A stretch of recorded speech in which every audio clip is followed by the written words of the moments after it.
let's get started here. So evaporating cloud diagrams.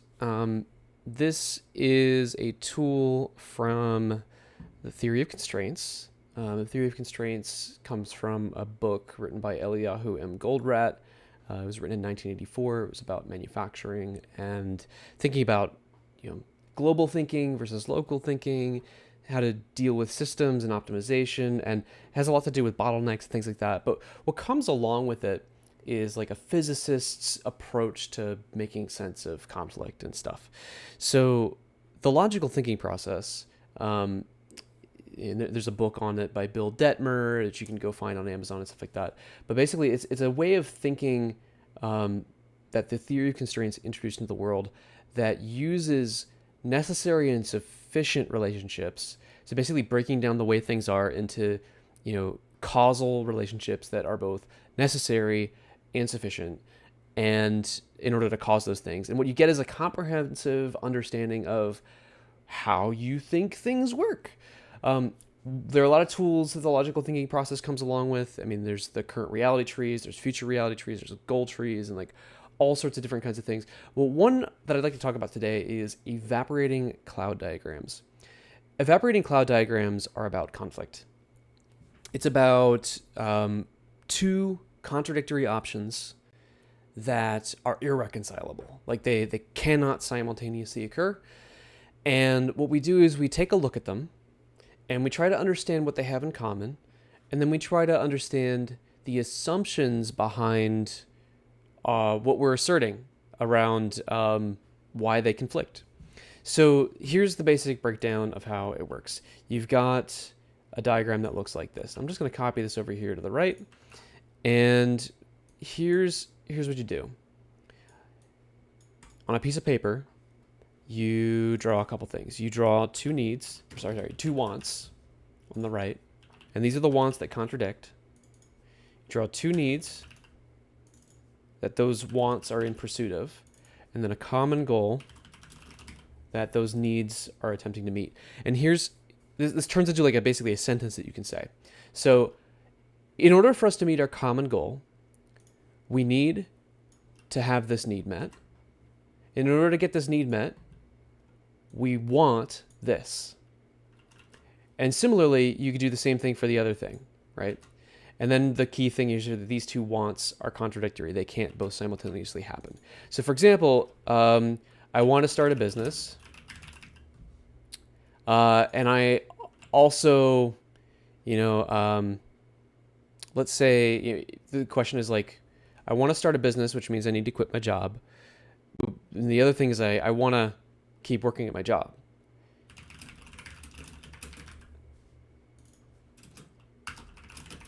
So we've got a conflict. You can't simultaneously quit your job and keep working at your job.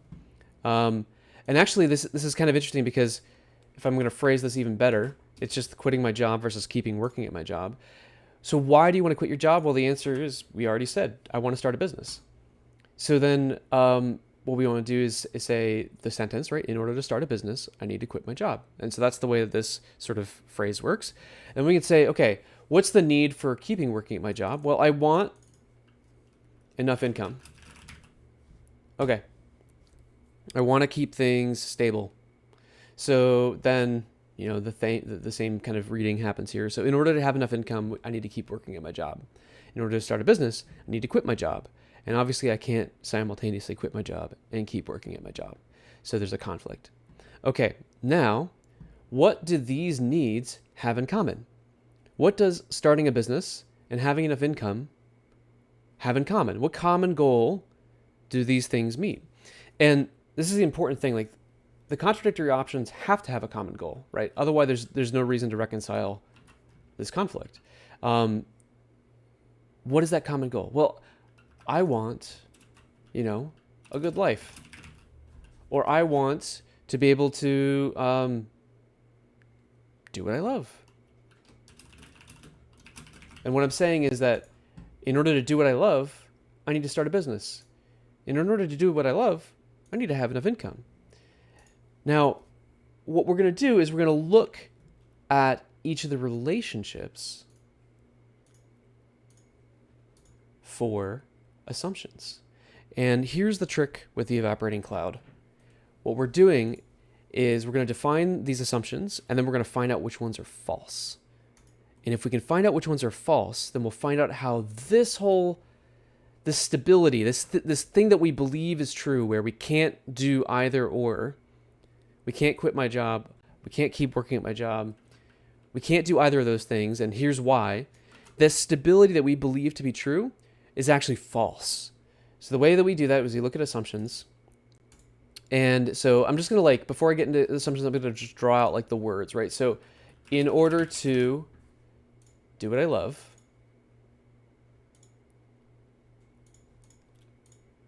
here we go. In order to do what I love, I need to start a business.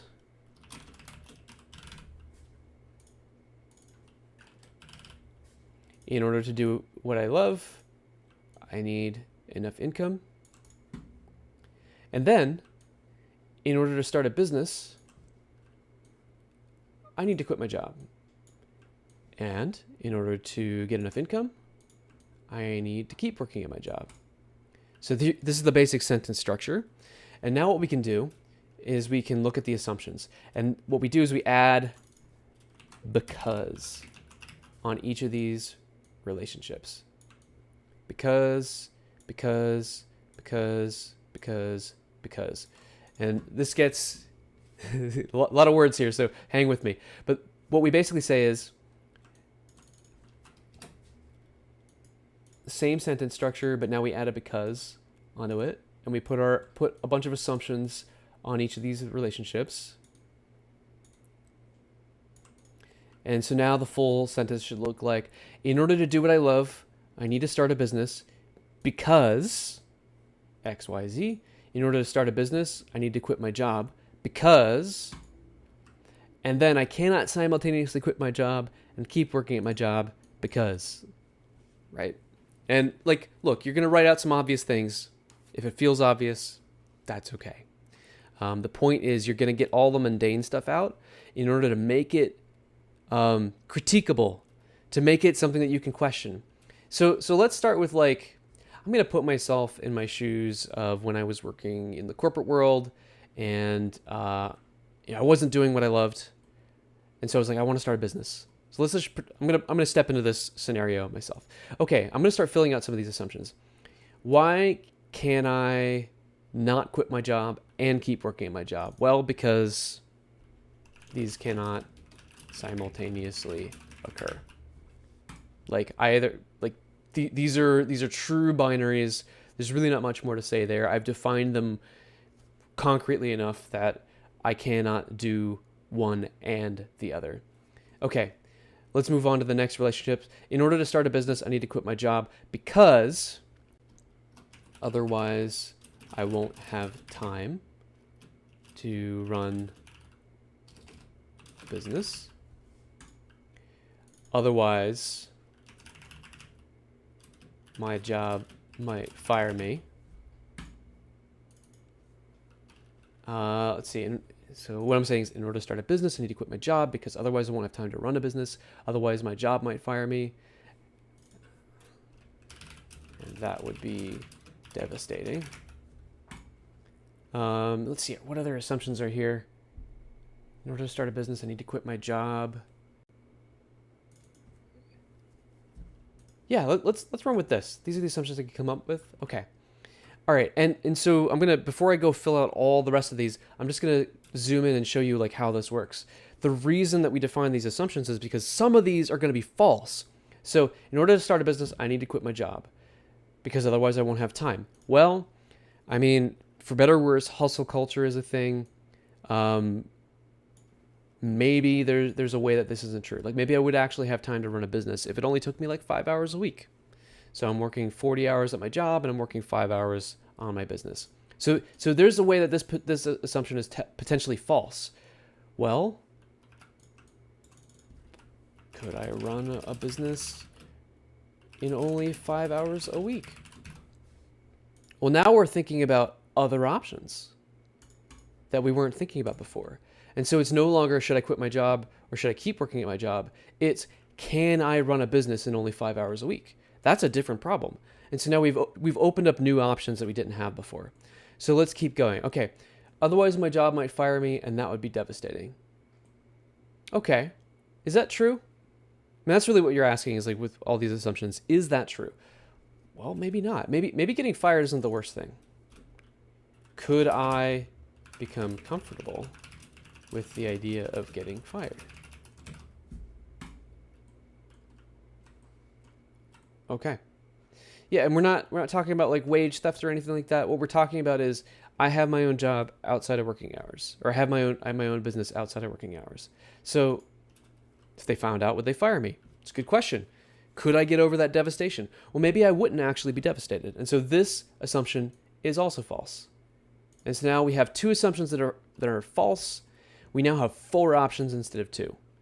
And so this is how this works. Like you open up new options that you didn't have before by just defining what the contradictory choice is. Sorry, what the dichotomous only 2 options choice is. Quit my job or keep working at my job.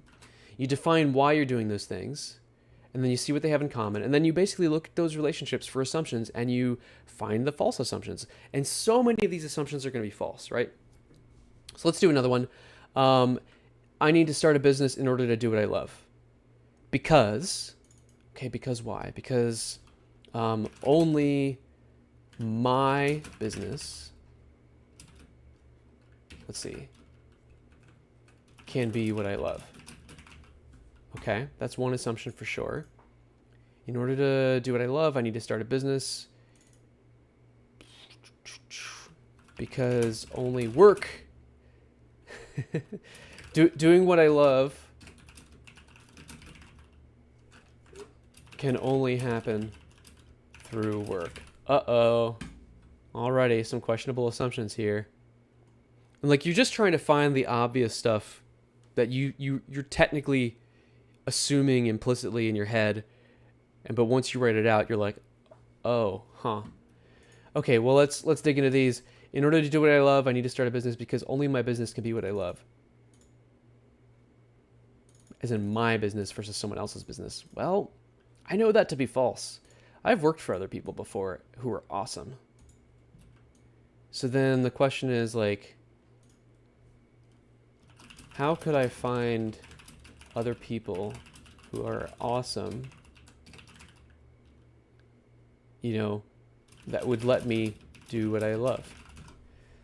All right, so now already we've gone from 2 options, quit my job or keep working at my job, to 1, 2, 3, 4, 5 options.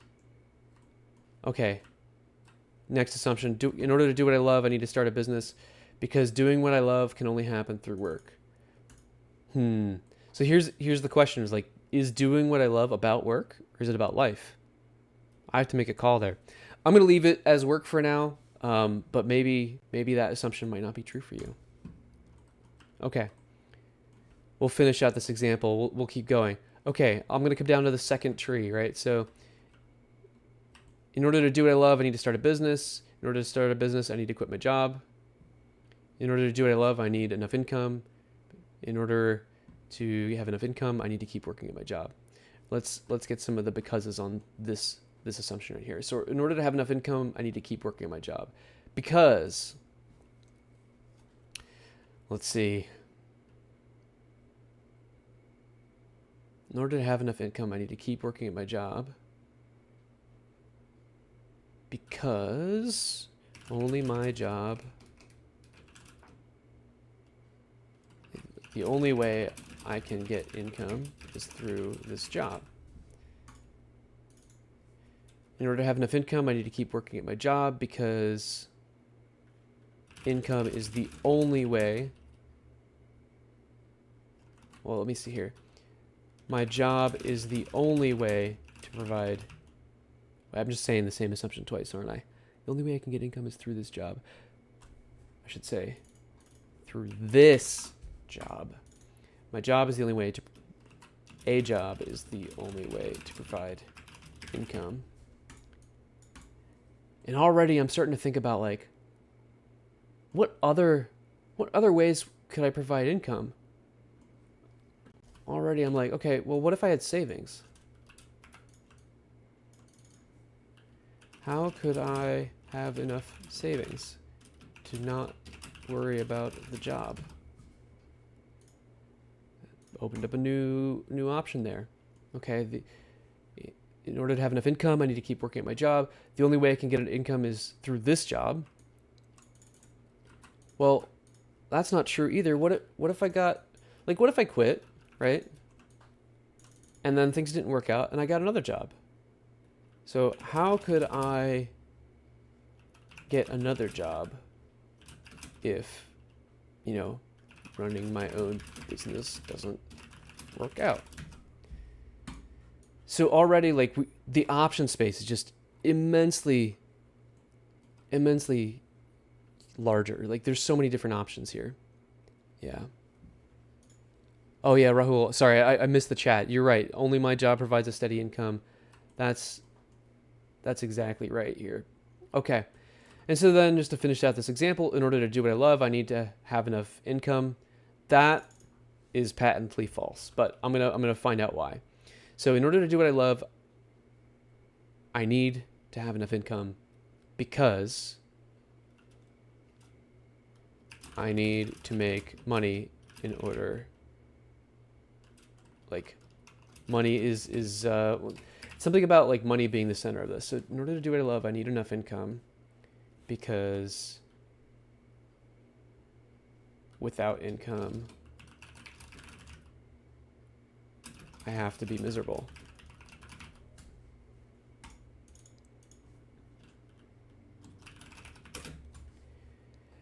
And, like, I know I'm, like, basically setting myself up to knock down this assumption, right?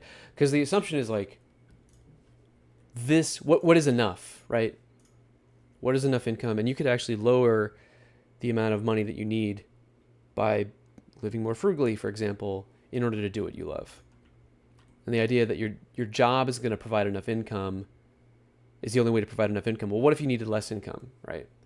And that would enable you to do what you love. So in order to do what I love, I need to have enough income because only work for money is doing what I love. And that's not true either. I could volunteer my time and that would give me the ability to do what I love. Again, coming back to doing what I love can only happen through work.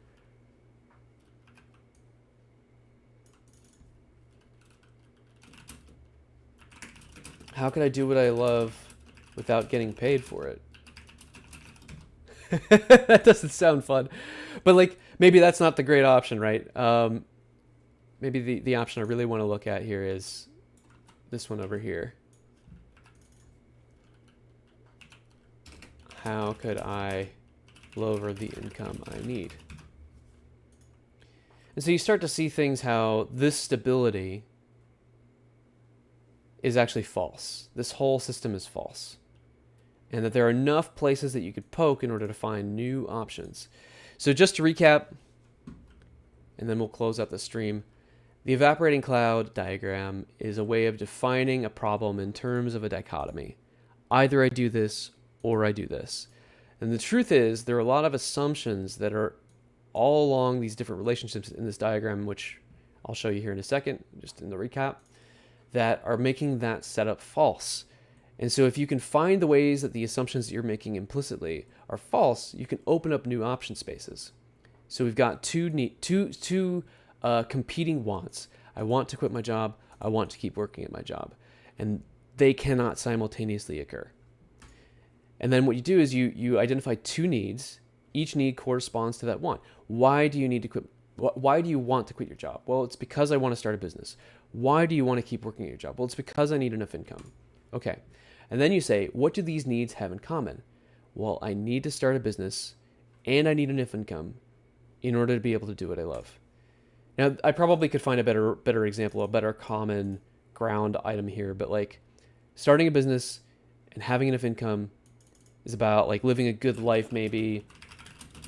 And just like worthy maps or whatever, like, you're constantly revising this and fixing it in order to make it make more sense. So this is a way to open up option spaces and the trick is honestly like the hardest part about this is framing the problems that you're experiencing, the conflicts, as a dichotomy, as either do this or do that. And so I find that sometimes that takes a little bit of doing. So sometimes you have to run through iterations of this a couple times in order to figure out what the right framing is. I mean, it really is just like mapping in a lot of ways, where you're trying to do either this or like you're framing the problem up and you're doing it wrong, and then you have to do it again in order to find the right framing for it. So yeah, like maybe a different way to frame this would be that might get us further would be like, either I need to keep working at my job or I need to start a business. Those are the two options. And that might be a more fruitful way of doing this. I don't know. I'd have to try it. The point is, give this a shot and see if you open up new options. And with that, thank you for watching. I hope this has been helpful. If you have any questions about this, you can hit me up on Twitter at HiredThought, or you can find me, you can email me, ben@hiredthought.com. Running events for lwm.events, live streams, things like that. You can visit us at lwm.events to see the schedule. Thanks for being here. And if you'd like to see explanations of other tools, or if you have other ideas that you'd like me to sort of break down, I'm always happy to do that kind of stuff. Or if you'd like me to interview someone and get their opinion on some things, let me know who you'd like to see. Thank you for watching, and I hope you have a lovely day.